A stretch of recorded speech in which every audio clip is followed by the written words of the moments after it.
کیونکہ انہوں نے زور ہی اس بات پہ دے دیا ہے۔ تو ان سارے رویوں کے اندر ہمیں پھر پلٹ کر انہی تعلیمات کی طرف توجہ کرنی ہوگی جو مدینے والے محبوب نے ہمیں عطا فرمائی، جو حضور نے عقائد اور نظریات کا حسن ہمیں عطا فرمایا۔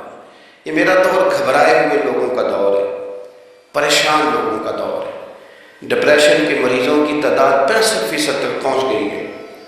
اس قدر زیادہ لوگ ڈرے ہوئے، پتہ نہیں کیا ہوگا۔ جو غریب ہو گیا وہ جانتا ہے شاید کبھی بھی میرا ہاتھ نہیں پڑے گا، جو بیمار ہو گیا وہ سمجھتا ہے کہ شاید کبھی تندرست نہیں ہوگا۔ تو کمزوری آ گئی اور تیزی کے ساتھ آئی۔ ٹی وی پہ بیٹھے لوگوں نے بھی کمزور کیا۔ پھر ایک تعویذ دھاگے والے تھے، انہوں نے بھی کہہ دیا تینوں کسی نے کچھ کیتا ہے۔ وہ بھائی کنے کیتا ہے؟ کہندا ہے مینوں حکم ہی نہیں، مینوں تو شرارت دا حکم سی، وہ میں کر چھڑی، تینوں کسی نے کچھ۔ اب تو سوچتا ہے اتنے تیرے دشمن ہیں تو ان کی لسٹ بنا لے۔ اللہ کے رسول صلی اللہ علیہ وسلم غار ثور میں موجود ہیں، ساتھ سیدنا صدیق اکبر رضی اللہ تعالیٰ۔ کفار جو گرفتار کرنے والے تھے، پیچھے لگے ہوئے تھے، وہ غار ثور کے دروازے تک آ گئے۔ جس طرح ڈاکٹر بول دیتا ہے، وہ کہہ دیتا ہے کہ اب جناب مشکل ہے، اگلے ہفتے آپ چلے جائیں گے، تو وہ جو کمزور لوگ ہیں انہوں نے اگلے ہفتے کیا جانا ہوتا ہے، وہ جب ڈاکٹر بتاتا ہے اسی وقت ہی فوت ہو جاتے ہیں۔ وہ کہتے ہیں اگلا ہفتہ تو لیٹ ہے، اسی وقت ہی سمیٹ لیتے ہیں سامان سفر۔ اور کچھ لوگ ایسے تھے، ڈاکٹر نے کہا کہ جناب آپ کی رپورٹس بتاتی ہیں کہ آپ بہت جلدی چلے جائیں گے، تو انہوں نے کہا جناب آپ جو کہہ رہے ہیں اپنے علم کے مطابق کہہ رہے ہیں، پر ہونا تو وہ ہے جو میرا رب کریم چاہے گا۔ یہ تربیت ہے، اور وہ تربیت جو محبوب نے اپنے اس عظیم صحابی کی فرمائی، اس تربیت کو میرے رب کریم نے قرآن مجید میں بیان فرمایا۔ حضور فرماتے ہیں، رب فرماتا ہے کہ فرمایا محبوب نے فرمایا لا تحزن، ابو بکر گھبرانا۔ یہ ایک موقع ہوتا ہے جب انسان کو گھیر لیتی ہیں مشکلات چاروں جانب سے، اور جو بھی آتا ہے وہ اسے مایوس ہی کرتا ہے، لیکن حالات کے سہمے ہوئے لوگوں کو بتا دو حالات بدل جاتے ہیں، ایک جیسے نہیں رہتے۔ کہا لا تحزن، ابو بکر گھبرانا کیوں؟ ہماری فوجیں آ کے نہیں پکڑ لیں، یا اندر ہمارے پاس کوئی ایسا اسلحہ موجود ہے کہ ہم ان پر چھوڑ دیں گے تو یہ مر جائیں گے؟ لا تحزن، ابو بکر گھبرائیے مت۔ کیوں نہ گھبرائیے؟ اس لیے کہ ان اللہ معنا، بے شک اللہ ہمارے ساتھ ہے۔ جن کے ساتھ رب ہو انہیں گھبرانا نہیں چاہیے۔ اور ترمذی شریف میں حدیث ہے، حضرت انس بن مالک رضی اللہ تعالیٰ عنہ فرمانے لگے کہ کریم محبوب علیہ السلام فرماتے ہیں کہ اپنے ٹکڑے دنیا داروں کو نہ بتانا، سیٹھوں، نوابوں، چودھریوں، چاپلوسی کرنے کی ضرورت کوئی نہیں۔ اپنے ٹکڑے دنیا داروں کو نہ بتانا، ورنہ اللہ تمہیں کبھی غنی نہیں فرمائے گا۔ فرمایا اپنے دکھ اپنے رب کریم کی بارگاہ میں عرض کرنا، جلدی یا دیر سے اللہ تمہیں لوگوں سے بے نیاز کر دے گا۔ تربیت فرمائی۔ ہم لوگوں نے تیزی سے اپنے آپ کو کمزور کیا ہے، توجہ کا مرکز دنیا دار۔ وہ اکبر آبادی نے کہا تھا کہ مصیبت میں بھی اب یاد خدا ہم کو نہیں آتی، دعا منہ سے نہ نکلی جیبوں سے عرضیاں نکلی۔ اب بھی نہ لوگ درخواستیں جمع کراتے ہیں، دعائیں نہیں کرتے۔ تو بھائی ایک تو یہ کہ توحید باری تعالیٰ کے بارے میں اصل نظریات، افکار کا حسن، پاکیزگی، اور آپ کا اپنے رب کی جانب پورا توجہ کرنا۔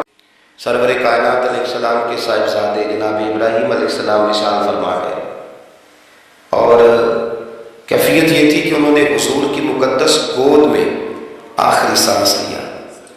داڑھی مبارک محبوب کی آنسوؤں سے بھر گئی۔ حضرت انس کہتے ہیں عرض کی یا رسول اللہ آپ بھی آنسو بہاتے ہیں؟ فرمایا میرا بیٹا گیا ہے تو آنسو نکل آئے ہیں، ورنہ میری زبان پہ وہی جاری ہے جس سے میرا رب راضی ہوتا ہے۔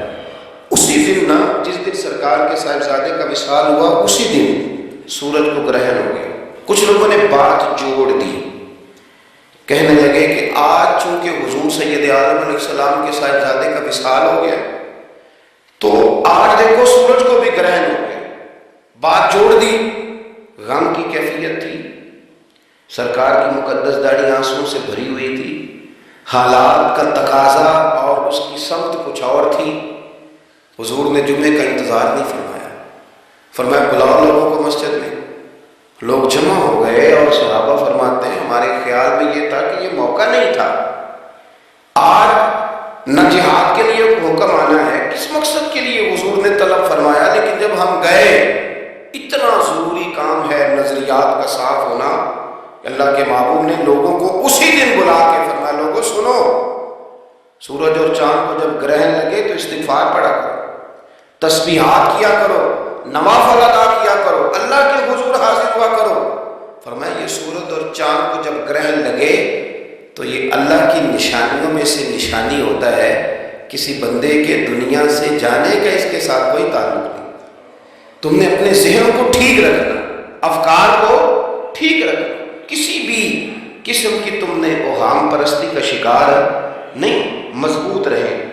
آپ کبھی قرآن حکیم کا مطالعہ فرمائیں، احادیث مبارکہ کو پڑھیں تو میرے محبوب کریم کی شان یہ ہے کہ حضور نہ انبیاء کی شانیں بیان کرتے ہیں.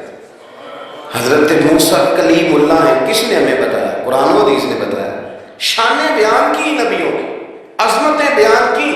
حضرت ابراہیم خلیل اللہ ہے، یہ ہمیں قرآن نے بتایا، حضور نے بتایا. لیکن ساتھ ہمیں یہ بھی بتایا کہ ہیں یہ اللہ کے بندے، ہیں یہ اللہ کے رسول. نبی پاک صلی اللہ تعالیٰ علیہ وسلم نے افکار اور نظریات انبیاء کے بارے میں لوگوں کے درست فرمائے. مجموع زوائد میں حضرت مولا علی شیر خدا رضی اللہ تعالیٰ عنہ کی حدیث مروی ہے. ایک بدو آ گیا حضور کی بارگاہ میں کچھ مانگنے کے لیے. مولا کائنات رضی اللہ تعالیٰ عنہ فرماتے ہیں سرکار جب کسی بات کا جواب نہ دینا چاہتے تھے تو خاموش ہو جاتے تھے، کچھ دیر خاموش رہتے تھے. اور حضور کا خاموش رہنا بھی ہمارے محدثین نے محفوظ کیا. تو حضور علیہ السلام فرمانے لگے تجھ سے تو وہ بنی اسرائیل کی بڑھیا ہی اچھی تھی. یا رسول اللہ صلی اللہ علیہ وسلم کون سی؟ تو حضور فرمانے لگے جناب موسیٰ علیہ السلام کو حکم ہوا ہجرت کرے تو آپ جانے لگے. تو پھر ارشاد خداوندی ہوا کہ جہاں حضرت یوسف علیہ السلام مدفون ہے، آپ کا مزار پر انوار ہے، اگر آپ کو جانا ہے تو پھر ان کے تابوت کو بھی آپ نکال کر کے ساتھ لے جائیں. حضرت سیدنا موسیٰ علیہ السلام نے لوگوں سے پوچھا تمہیں پتہ ہے جناب یوسف کا مزار کہاں؟ کسی کو نہیں پتا. ایک بوڑھی اماں ہے ضعیف العمر، اس کو خبر ہے. حضرت موسیٰ علیہ السلام نے اس سے کہا اماں تو بتائے گی کہ حضرت یوسف کا مزار کہاں؟ تو کہنے لگی بتاؤں گی پر مفت نہیں بتاؤں گی. یہ حضور بیان کر رہے ہیں، بتاؤں گی پر فری میں نہیں بتاؤں گی، میں نا مفت تھوڑی بتاؤں گی. فرمایا چل تو اپنی قیمت بتا بتانے کی. تو کہنے لگی میں اس شرط پہ جناب یوسف کے مزار کا پتہ بتاؤں گی کہ آپ مجھے جنت میں وہ والا گھر دیں گے جس کے پڑوسی جناب موسیٰ علیہ السلام. آپ کے پڑوس میں گھر چاہیے. تجھ سے تجھی کو مانگ کے میں نے مانگ لی ساری کائنات. وہ والا مکان چاہیے جس کے پڑوسی آپ ہوں. تو حضرت موسیٰ کلیم فرمانے لگے اماں چل جنت مانگ، تو نبیوں کے قریب مکان مانگ رہی ہے، وہ تو بڑا اونچا درجہ ہوگا، تم بڑی دور پہنچ گئی، اتنی بڑی سوسائٹی میں پلاٹ مانگ لیے، وہاں پہنچ گئی. تو بوڑھی کہنے لگی ٹھیک ہے پھر اگر یہ معاملہ ہے تو پھر ختم ہوگی بات. اگر آپ نہیں بتاتے تو جائے میں بھی نہیں پتہ بتاتی. جب وہ اڑ گئی، ٹھہر گئی، اور اڑی بھی کس طرح، یہ بھی میرے اللہ کی توفیق. میری طلب بھی تو تیرے کرم کا صدقہ ہے، میری طلب بھی تو تیرے کرم کا صدقہ ہے. یہ پاؤں اٹھتے نہیں بلکہ یہ اٹھائے جاتے ہیں. تو وہ کہنے لگی میں نہیں پھر بتاتی، آپ کسی اور سے پوچھ